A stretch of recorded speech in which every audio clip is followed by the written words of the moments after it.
Ya.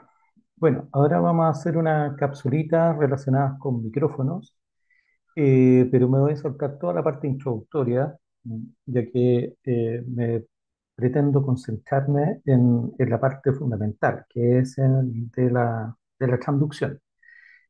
Cómo funcionan los micrófonos, describirlos, diferenciarlos, clasificarlos, ¿no? Y ver por qué trabajan como trabajan, ¿no? Y también por qué se diseñan de una determinada manera. Eh, Comencemos. Entonces, ya sabemos que los micrófonos son transductores electroacústicos, ¿no? Y como tales, ¿no? Los transductores electroacústicos son dobles, ¿no? ¿Cómo es esto? ¿No? No se puede pasar de energía acústica a energía eléctrica así directamente. Tiene que pasar por una etapa intermedia que es mecánica. Entonces tenemos una transducción mecanoacústica o acústico-mecánica si queremos relacionarla con el orden en que se producen los fenómenos, y la transducción mecanoeléctrica. Entonces de acústica pasamos a mecánica, de mecánica pasamos a eléctrica. Entonces los micrófonos, primero convierten la energía acústica en mecánica, ¿no? Todo esto termina con una membranita que está vibrando, ¿no? Y luego ese movimiento se aprovecha para generar energía eléctrica con fines artísticos, comunicacionales, ¿no? Que son propios de nuestra especialidad. Entonces, la representación esquemática de un micrófono sería esto. Tenemos el sonido que arriba a él, ¿no? Y ahí nos encontramos con la primera etapa, que es la transducción acústico-mecánica, ¿no? Se reciban estas variaciones de presión, ¿no? Compresiones y expansiones del aire, ¿no? Que terminan por hacer vibrar una membranita, ¿no? Y luego pasamos a la transducción mecanoeléctrica, donde se generaría la señal eléctrica que a partir de este momento le empezamos a llamar audio. El audio es la representación eléctrica del sonido. Y gracias a que es eléctrica, la podemos procesar, la podemos grabar, la podemos transmitir a través de redes al otro extremo del mundo, incluyendo hacia el espacio, por si alguien, ¿ah?, la recepciona por ahí. Partamos analizando la transducción acústico-mecánica. Vamos a ir en el orden en que se suceden las cosas. Los micrófonos, todos los micrófonos, tienen un elemento fundamental, que es una membrana, a la cual también le llamamos diafragma, y que cumple exactamente las mismas tareas que el tímpano, ¿no? Que es esta membranita que está al interior del oído, ¿no?, entre el oído externo y el oído medio, y que va a vibrar debido a las variaciones de presión que se producen en el aire. Entonces, justamente esta membrana, ¿no?, va a vibrar debido a las diferencias de presión que se producen a ambos lados de sus caras, ¿no? Entonces, aquí tenemos una presión 1, acá tenemos una presión 2, ¿ah? Si las presiones son iguales, la membrana no vibra, ¿no? Si la presión 1 es mayor que la presión 2, se va a mover para un lado, ¿no? Si la presión 2 es mayor que la presión 1, se mueve para el otro lado. Si las presiones se están alternando, entonces la membranita va a estar oscilando. Esa presión que incide sobre la membrana se va a traducir en una fuerza proporcional.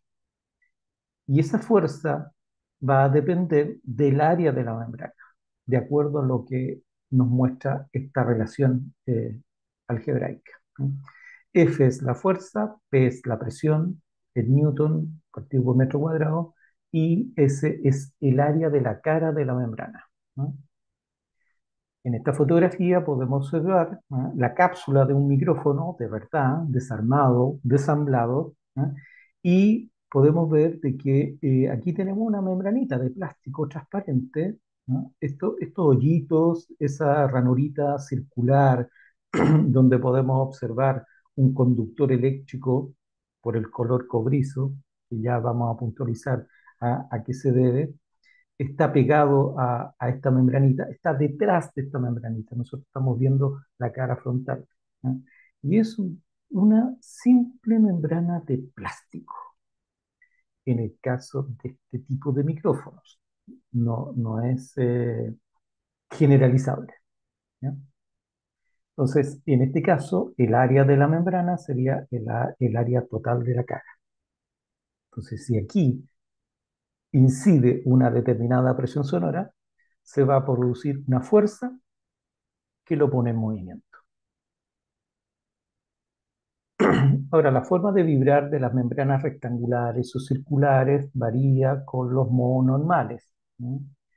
Existe un rango de frecuencia en el cual esto se comporta como un pistón. Eso quiere decir de que la membrana oscila más o menos con las mismas dimensiones o con la misma magnitud en toda su superficie.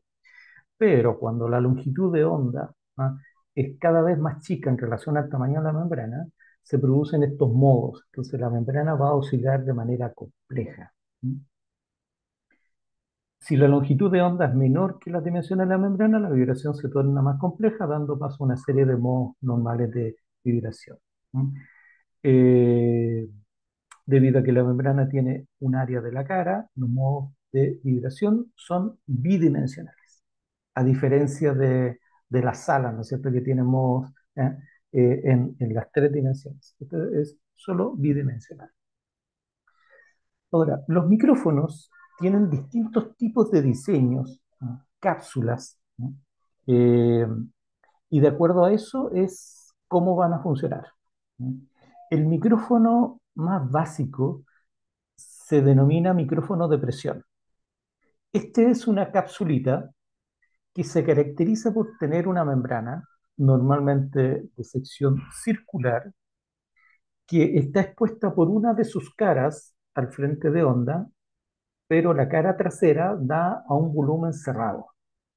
O sea, acá tenemos un esquemita, un dibujo esquemático, ¿está bien? ¿Eh? Es donde aquí observaríamos la membrana, eso, esos zigzags que parecieran resistencia eléctrica, no son más que un sistema de suspensión que permitiría darle cierto grado de libertad de desplazamiento. ¿Eh?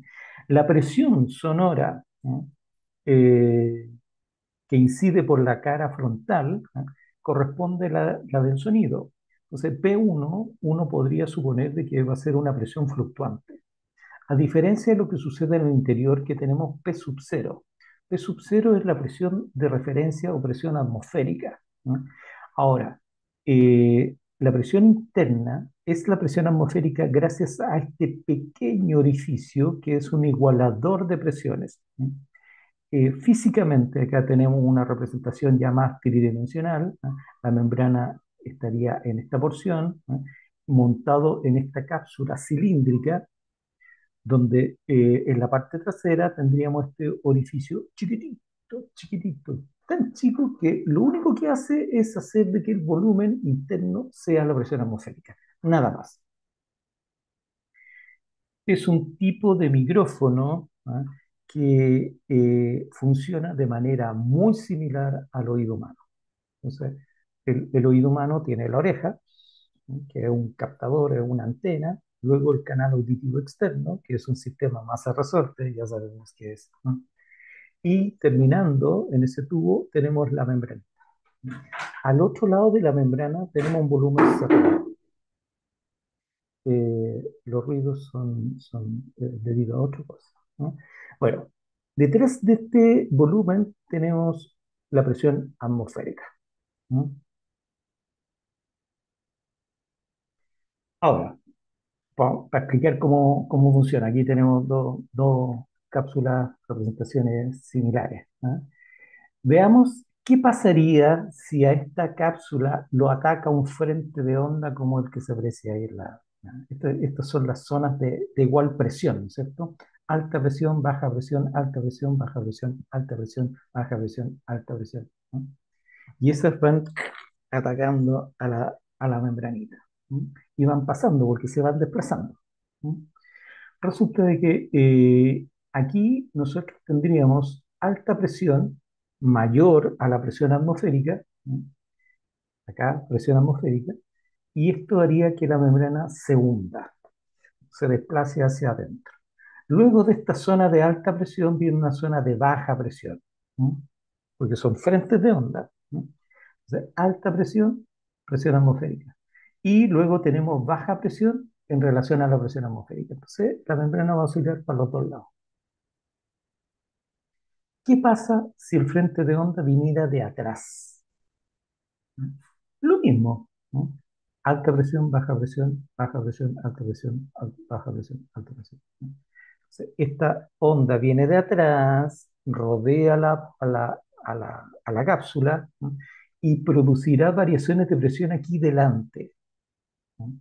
Porque no hay forma de que parte de la energía se filtre por este orificio, porque este orificio es chiquitito, es diminuto, ¿ah? Es solo un igualador de presión, ¿no? Eh, entonces, aquí alta presión se mueve para allá, ¿no? Baja presión se mueve para el otro. Alta presión y vibra. Así de simple, ¿no? Ahora, esto va a suceder independiente de dónde provenga la onda sonora. Por eso, el micrófono de presión tiene una respuesta omnidireccional.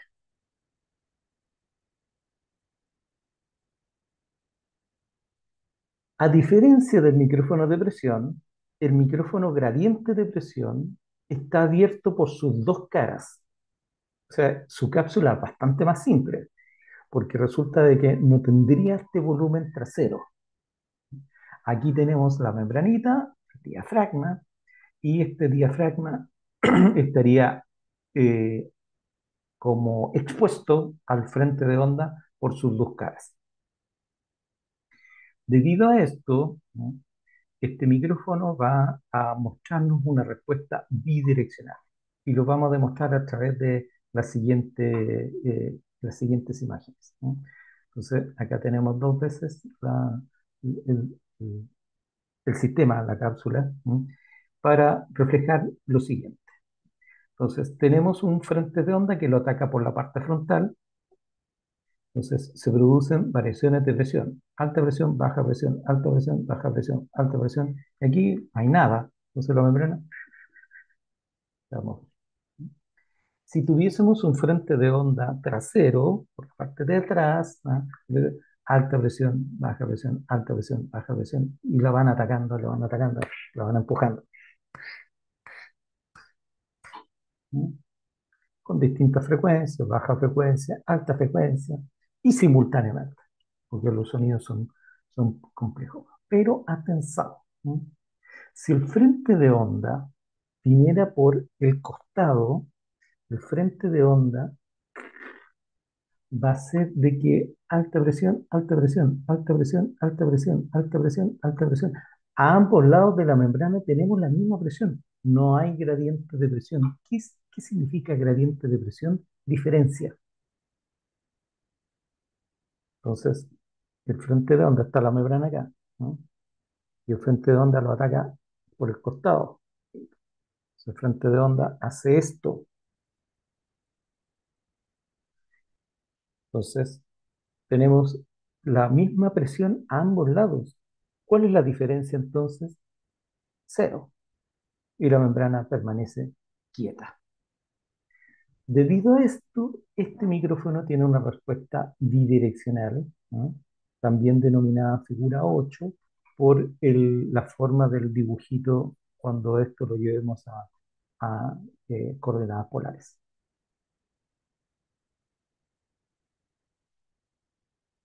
Y el tercer tipo de micrófono es el combinación presión-gradiente de presión. Un poco de los dos. La membrana está expuesta por la cara frontal y parcialmente por la cara posterior. Entonces, hay un volumen trasero, pero este volumen trasero se caracteriza por tener orificios bastante más voluminosos que ese pequeño igualador de presiones del micrófono de presión, ¿no? Entonces, en este esquemita vemos estas aberturas por los costados y acá en esta figura pseudo tridimensional, vemos estos orificios que estarían por el costado, en todo alrededor de la cápsula.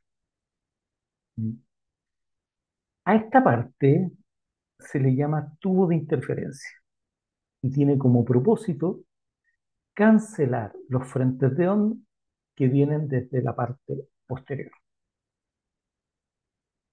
Debido a eso, este micrófono tiene respuesta unidireccional. Entonces acá tenemos un esquemita donde tendríamos aquí una membrana tipo domo, ¿no? Una pequeña cúpula, ¿no es cierto? Y esta es una sección transversal del volumen, pero que está abierto. Estas aberturas no están abiertas así como de par en par, como puertas abiertas totalmente.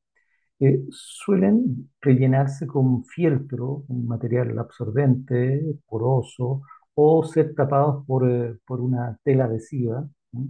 De tal manera que hay una pequeña resistencia acústica metida o involucrada en en el proceso. Entonces, para los frentes de onda que vienen desde, valga la redundancia, desde el frente, no hay ninguna diferencia entre los tres tipos de micrófonos, funcionan de la misma manera, ¿no? Pero cuando el frente de onda venga de atrás, ¿no? Este frente de onda viene y se mete por estos hoyitos del tubo de interferencia y se anulan, ¿no? Se cancelan, porque ahí no hay gradiente de presión. Entonces, se anulan estos sonidos. Ahora, los micrófonos de combinación presión-gradiente-presión van a tener distintos tipos de diseño. De acuerdo a lo que se acaba de describir, este diseño sería propio de un micrófono cardioide. ¿Por qué? Porque la máxima cancelación se produce para los sonidos que vienen desde atrás, es decir, 180 grados en relación a la normal de la membrana.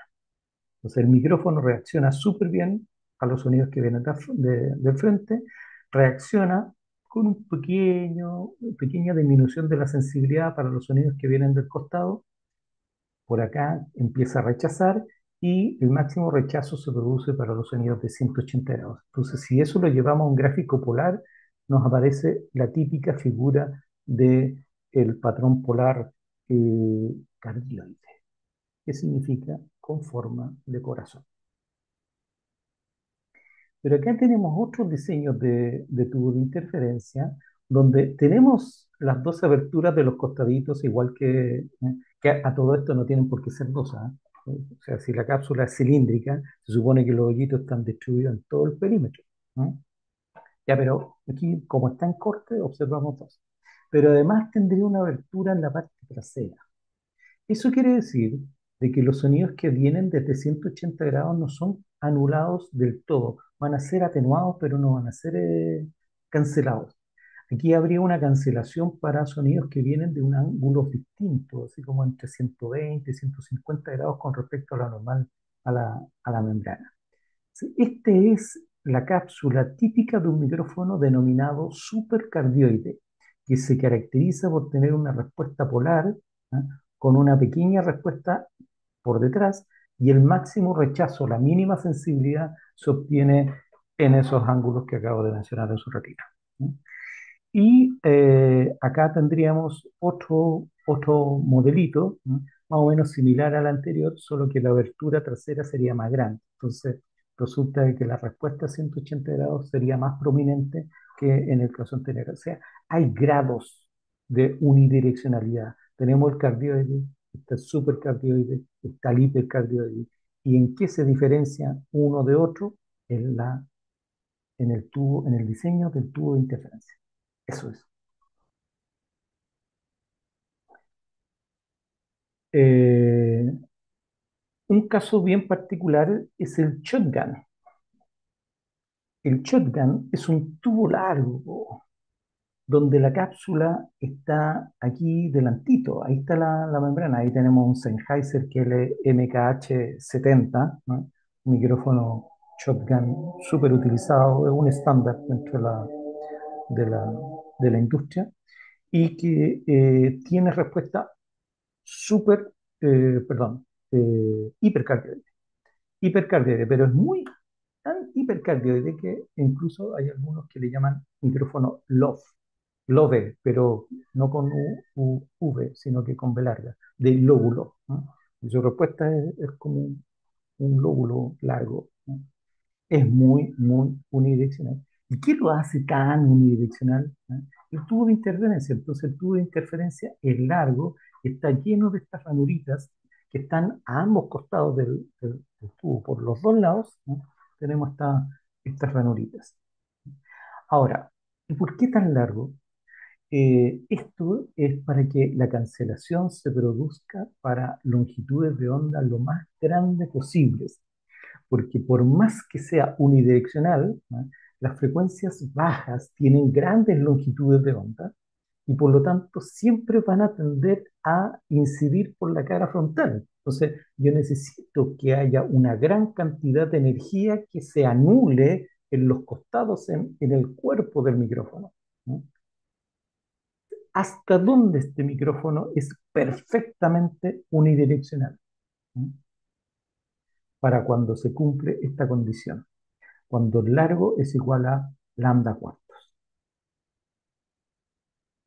Entonces, supongamos que el micrófono tiene un tubo de interferencia de 40 centímetros de longitud. Queremos saber hasta qué frecuencia esto funcionaría como un micrófono unidireccional. Aplicamos esta expresioncita. Entonces, bueno, aquí hay un cálculo anterior, ¿no?, que estamos omitiendo. Resulta que L sería de 40 centímetros, entonces la longitud de onda sería 4 por 4, 16, ¿no? 1,6 metros. La pregunta es, ¿qué frecuencia tiene una longitud de onda de 1,6 metros? Y para eso aplicamos esta formulita, que es la relación de cualquier onda, no solo de sonido, de cualquier onda. La velocidad de la onda es igual a lambda por f. Por lo tanto, la frecuencia sería la razón entre la velocidad y la longitud de onda. Si la velocidad del sonido es 3,44 metros partido por segundo y la longitud de onda es de 1,6, estaríamos hablando de una frecuencia de 215 Hz. O sea, este micrófono sería unidireccional hasta 215 Hz aproximadamente. De ahí hacia abajo ya deja de ser 100% unidireccional, ¿eh? No se transforma en omnidireccional. De hecho, aquí el mono nos muestra que la curva es menos pronunciada hacia el lado izquierdo, se ve muy mal, no se ve, ¿eh? Pero puedo asegurar de que las curvas hacia el lado izquierdo son frecuencias bajas, 125, 250, 500, 1 kHz, ¿no? Y acá tenemos frecuencias altas, 2, 4, 8, 16 kHz, ¿no? Entonces, ¿es más direccional en las frecuencias altas? Sí. ¿Por qué? Por el tubo de interferencia. Ya tenemos la membrana oscilando. Resumiendo, resumiendo.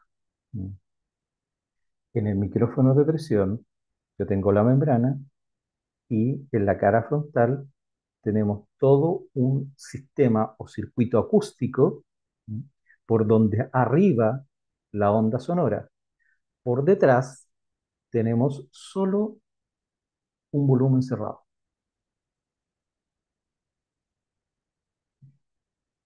En el micrófono gradiente de presión tenemos los dos accesos absolutamente idénticos. Por lo tanto, la impedancia acústica por ambos lados es igual. Y en el combinación presión, gradiente, presión, la impedancia acústica a ambos lados del diafragma es muy distinta. Y en la parte trasera tenemos más elementos. No solo tenemos un volumen cerrado, sino tenemos una serie de aberturas que se comportan como resistencias acústicas que convergen al mismo volumen, produciendo las cancelaciones de los sonidos para ciertos ángulos de incidencia, ¿no? asociándolo un poco al tema de los circuitos análogos, ¿no es cierto? De cómo imaginarse esto como un circuito eléctrico. ¿Mm? O sea, en el primero son diferentes, pero la parte trasera es una complicancia acústica, nada más. ¿Mm? En el segundo, las dos impedancias que atacan a la membrana serían iguales. Y aquí son muy distintas, en el combinación presión gradiente presión, serían muy distintas, eh, siendo el tubo de interferencia un sistema complejo de ranura que nos hacen cancelar el, el frente de onda. Ya, entonces tenemos la membranita vibrando. ¿Cómo generamos energía eléctrica a partir de eso? Ahí tenemos tres tipos de transducciones. Está la electroresistiva, la electromagnética y la electroestática. En el caso de la electroresistiva, que yo normalmente no le doy mucho espacio, ¿ah? Porque es una transducción que ya no se usa, ¿ah? Pero lo vamos a describir así como muy rápidamente. La transducción electroresistiva también recibe el nombre de micrófono de carbón porque el, el material que se utilizaba era granos de carbón. O sea, es un micrófono que funciona a partir de la variación de resistencia de un material conductor granulado, en este caso, carbón. En esta esquemita vemos esta cápsula, esta es la membrana, ¿no? Olvidémonos, oye, pero eso sería un micrófono de presión. No, olvidemos de la transducción acústico-mecánica momentáneamente. Esta membrana está vibrando, ¿no?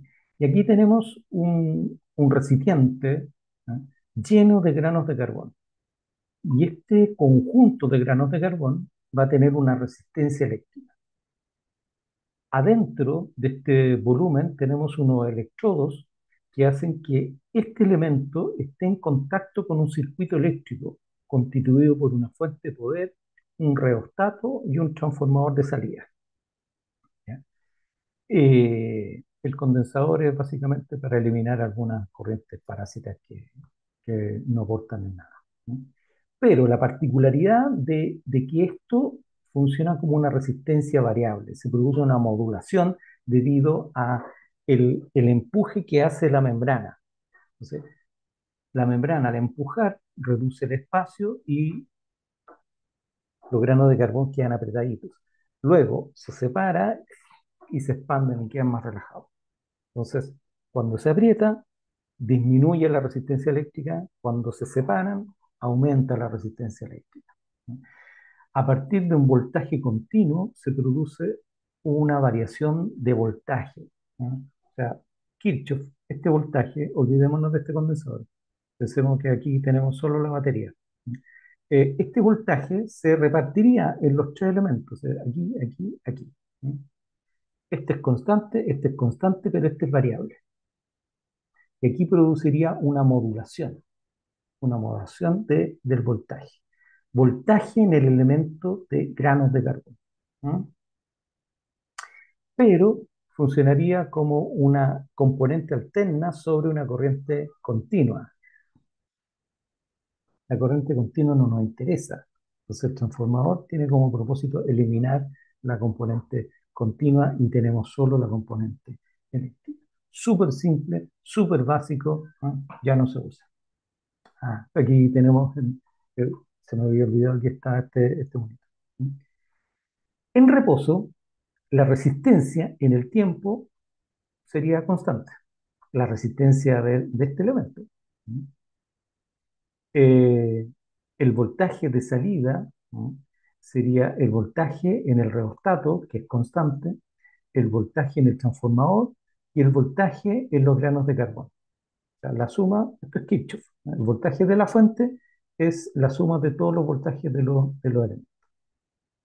Ahora, si nosotros suponemos que a la membrana, al aprisionar, ¿no?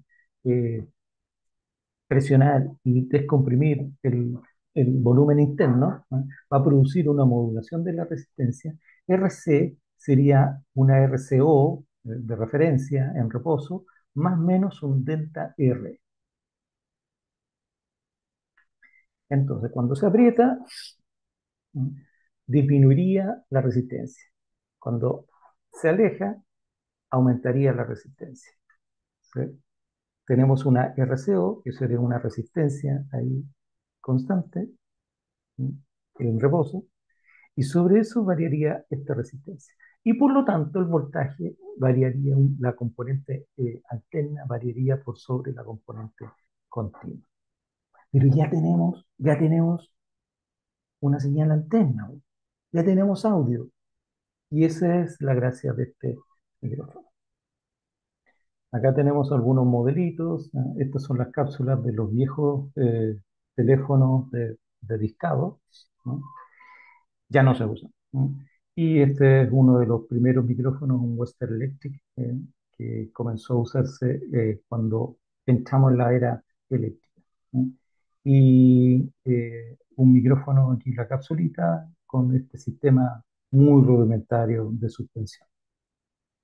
Ya no se usa. El otro tipo de transducción es el electromagnético. El electromagnético funciona a partir de la fluctuación de campo magnético generado a partir de la presencia de un imán permanente. Y ahí vamos a tener dos modalidades. Está el micrófono de cinta y está el micrófono de bobina móvil. En el micrófono de cinta, acá podemos observar el imán permanente, que es del tipo herradura, ¿no?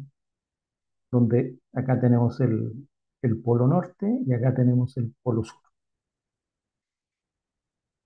Alrededor de estos dos polos, el campo magnético es bastante irregular, con líneas de fuerza que son circulares.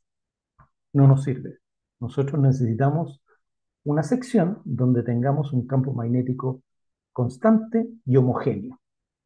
Para eso, se le adhieren a ambos polos dos piezas que se le llaman piezas polo, que son placas metálicas que proyectan el campo magnético.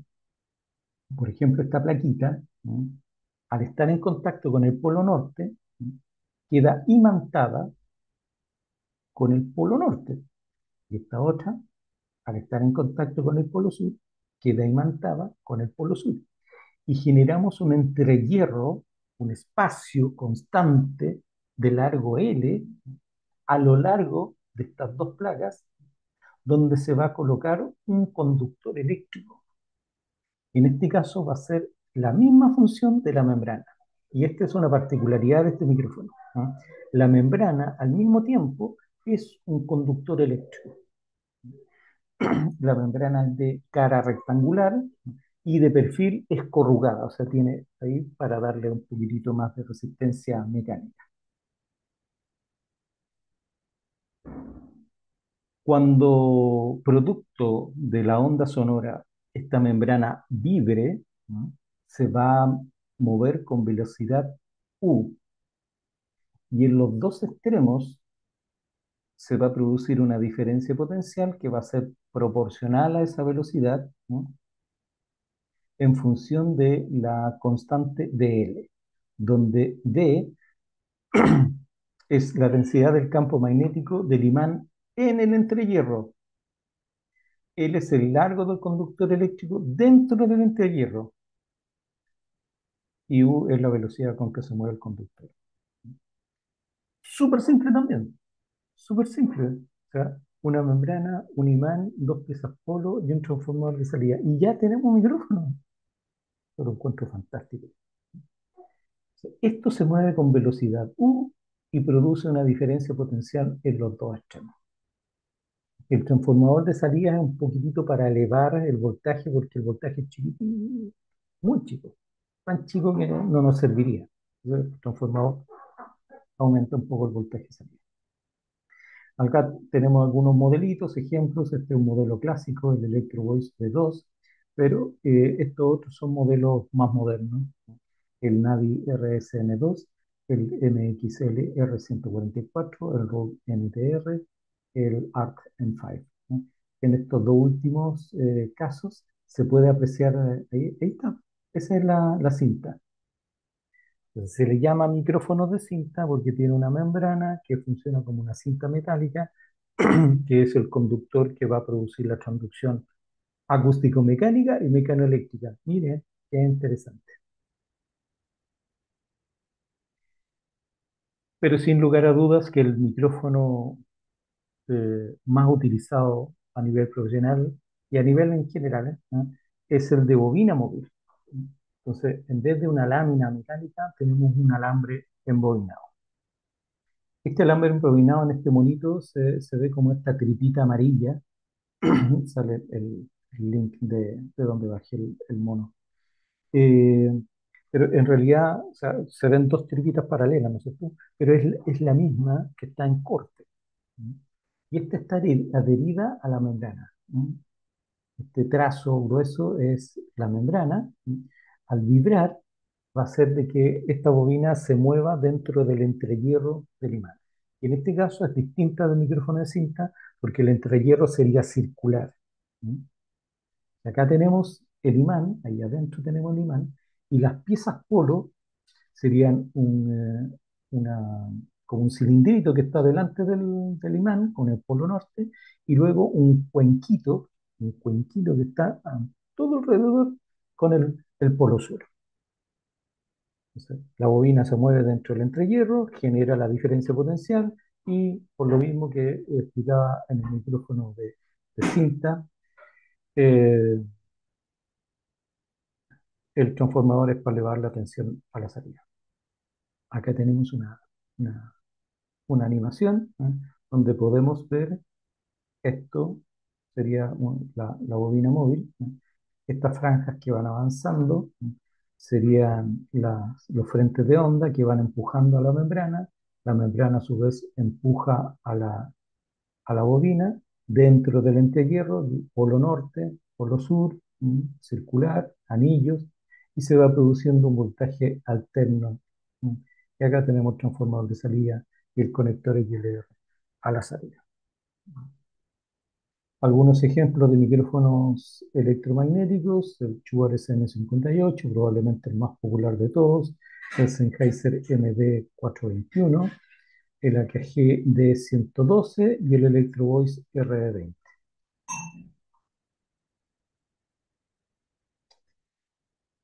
Y finalmente tenemos el micrófono electrostático. El micrófono electrostático funciona a partir de la variación de campo eléctrico. Entonces tenemos tres: ¿ah? Variación de resistencia eléctrica, variación de campo magnético, variación de campo eléctrico.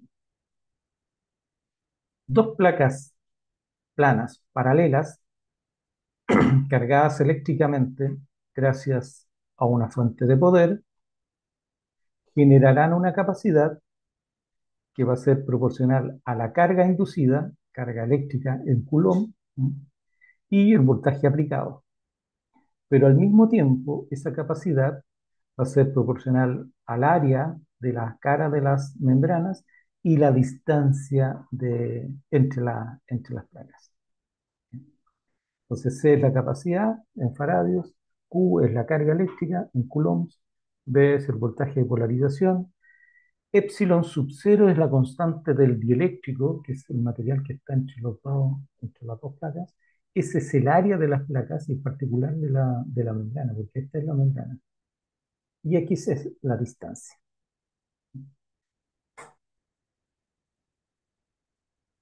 Ahora, para poder funcionar, voy a volver un poquitito antes del cuento. Cuando la membrana vibra, se van a producir variaciones de la distancia. Como estos dos son constantes, esa variación de distancia se va a manifestar como variación de capacidad. La variación de capacidad, a su vez, se va a eh, manifestar, ¿no? Como variaciones de voltaje, porque el Q es constante y depende del voltaje por la polarización. Y ahí esa variación de voltaje es el audio. Atención con este amplificador, ¿no? Que es un circuito electrónico que es parte del sistema, está integrado dentro de los micrófonos. En el caso de los micrófonos lavalier, ¿no? Inalámbricos, este amplificador está en el transmisor. Ya, bueno, Sin el voltaje de polarización, este micrófono no transduce. Este voltaje de polarización genera la corriente continua que es capaz de inducir una carga eléctrica en las placas. Este puede ser suministrado internamente a través de una pila o batería o externamente a través de una fuente de poder, ¿no? Que deviene desde una entrada de micrófono, ya sea desde una interfaz, desde un preamplificador, desde una consola o algunos micrófonos que tienen su fuente propia. Cuando estamos hablando del voltaje y polarización estándar, ¿no? Que a todo esto se le llama phantom power, ¿no? Eh, estamos hablando de 48 volts, ese es el estándar. ¿No? Pero como acabo de mencionar, hay fabricantes que prefieren tener sus propias fuentes de poder, ¿no? Porque prefieren aplicarle un voltaje más alto, ya que eso induciría una carga más grande, y al inducir una carga más grande, ante movimientos más chiquititos se produce un voltaje más grande, o sea, aumenta la sensibilidad. Ahí tenemos el caso del Rode K2, ¿ya? Es un micrófono que viene con su fuente de poder. El micrófono se conecta a la fuente y la fuente de poder a su vez se conecta a, al equipo receptor, que puede ser una interfaz, como lo acabo de mencionar, un pre de micrófono o una consola. Ese amplificador que mostraba hace un ratito, ¿no? Es un adaptador de impedancia. ¿Por qué? El transductor, así, básico, tiene una impedancia de salida muy, muy alta, del orden de los megaohms. Entonces, para bajar esa impedancia, porque un micrófono de megaohms de salida no nos sirve, ¿no? Va a generar muchas pérdidas. Entonces necesitamos que el micrófono debe tener impedancia de salida baja. ¿De qué orden es la impedancia de salida de los micrófonos? 100 ohms, 50 ohms, hasta 200 ohms, diría yo. Entonces, con el propósito de bajar la impedancia de la cápsula, se coloca este circuito electrónico. Y este circuito electrónico puede estar construido en base a una válvula al vacío o tubo, un transistor o un circuito integrado, un amplificador operacional. Ahí tenemos tres fotografías, ¿no? Para que veamos cuáles son las diferencias, ¿no? Un tubo parece una ampollerita, el transistor y el amplificador operacional. Ahí tenemos el circuito, eh, el esqueleto en el fondo de un micrófono condensador a tubo, ¿no? Este es el circuito preamplificador cuyo propósito es bajar la impedancia de salida del micrófono. Ahora, como todos los micrófonos tienen, tienen un circuito electrónico, ¿no? Es fácil agregarle más circuitos. O sea, ya que tiene un circuito, agreguémosle más circuitos. Entonces, dentro de eso podemos encontrar filtros, atenuadores, conmutadores de respuesta direccional, etcétera. Entonces, este micrófono, que es la KGS 414, es un micrófono que tiene todo lo que acabo de mencionar, ¿no? O sea, tiene atenuador, tiene filtro, tiene distintos tipos de filtros, pasa alto, pero con distintas pendientes, y además es multipatrón polar. Aquí en esta fotografía se puede ver de que es omnidireccional, cardioide ancho, supercardioide, hipercardioide y figura 8. ¿No?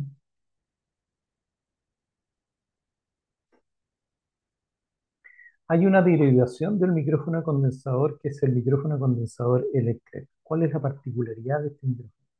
Que su cápsula está cargada permanentemente. Ya de fábrica viene cargado. Entonces, supuestamente no necesitaría fuente de polarización. ¿Mm? Sin embargo, la técnica con la cual se aplica esta carga permanente, que se hace en condiciones de laboratorio, es muchísimo más chica que la que se puede generar en un micrófono convencional con Phantom Power. Entonces, el funcionamiento es similar, es idéntico, ¿no? Entonces, la membrana se mueve, produce una variación en la distancia, cambia la capacidad, si cambia la capacidad, cambia el voltaje. Eh, pero la carga al ser más chica haría de que este micrófono genere voltajes de salida más, más chiquititos, ¿no? De todas maneras, necesita un circuito preamplificador, ¿no? Y el Phantom Power se utiliza para alimentar ese circuito, pero no para polarizar las placas. Ah, un detalle. No es necesario que las dos placas estén polarizadas, ¿no? De hecho, hay muchos micrófonos Electret que solo utilizan carga eléctrica en la placa fija, o la placa trasera, ¿no? Entonces, por eso se le llama back Electret, ¿no? Son súper simples, son de bajo costo y están incluidos en todas las tecnologías móviles que conocemos, ¿no? Y ahí tenemos unos ejemplillos, ¿no? Cuestan 500 pesos, 1000 pesos, ¿no? No son muy complejos ni muy caros, pero no tienen la misma fidelidad que el micrófono condensador convencional.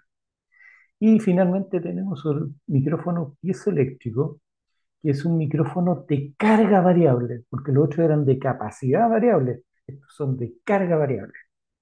Están construidos en base a material que recibe ese nombre, piezoeléctrico. ¿Y qué significa piezoeléctrico? ¿No? Genera electricidad a partir de su deformación. Piezo viene de presión. Si yo aplico una presión, no sé cómo lo sé, ¿no? Esta es la membrana, o este es el material piezoeléctrico, yo le aplico una presión y esto se contrae, ¿no? Y naturalmente a nivel molecular se producen fluctuaciones de carga eléctrica. Normalmente esto viene en dos plaquitas pegadas así, que se le llama placa bimórfica, ¿no? Tiene dos plaquitas de material piezoeléctrico y a ambas caras se le colocan placas metálicas. En esas placas metálicas conductoras se va a inducir la carga eléctrica generada por la torsión de este material. Entonces, la membrana, la membrana está acoplada mecánicamente a la placa bimórfica. Entonces, cuando la membrana vibra, la placa bimórfica se va a torcer, va a hacer esto. Y dependiendo de cómo se deforme, hacia dónde se contrae y hacia dónde se expande, se van a producir variaciones de carga. Y eso va a producir variaciones de voltaje, ¿no? La capacidad de este micrófono es constante. No se produce por variación de distancia, sino que se produce por variaciones de carga eléctrica, ¿no? También es poco sensible, no es muy eficiente. Entonces, la principal aplicación que se le da a este tipo de micrófonos es como micrófono de contacto. Y ahí tenemos un ejemplito, el MXL-FR402, que es un micrófono que se coloca con una ventosita sobre la membrana de un material, de un instrumento de percusión, por ejemplo, ¿no? Y eso capta la vibración. Entonces, yo toco el bongo o las congas, ¿no? Se colocan esos microfonitos y captan la vibración mecánica de la membrana, ¿no? Más que el sonido en el aire. Eso es con respecto a los micrófonos y cómo se clasifican de acuerdo a la transducción acústico-mecánica. Repasemos, ¿no? Está el micrófono de presión, gradiente de presión, combinación, presión, gradiente, presión, omnidireccional, bidireccional, unidireccional, dependiendo del tubo de interferencia, que si va a ser cardioide, supercardioide o hipercardioide. Y según la transducción mecanoeléctrica, tenemos el electroreceptivo, que ya no se usa, el electromagnético, que tiene dos derivaciones, el micrófono de cinta y el micrófono de bobina móvil, siendo este último muchísimo más utilizado que el micrófono de cinta. Y finalmente tenemos el micrófono electrostático, donde puede ser de capacidad variable o de carga variable. Dentro de esos, el micrófono condensador convencional es el que más se usa. Junto con el de bobina móvil, los micrófonos condensadores son los que más se usan en audio profesional. Esa es la síntesis. Y estamos. A eso nomás, no hay nada más que agregar. Nos vemos.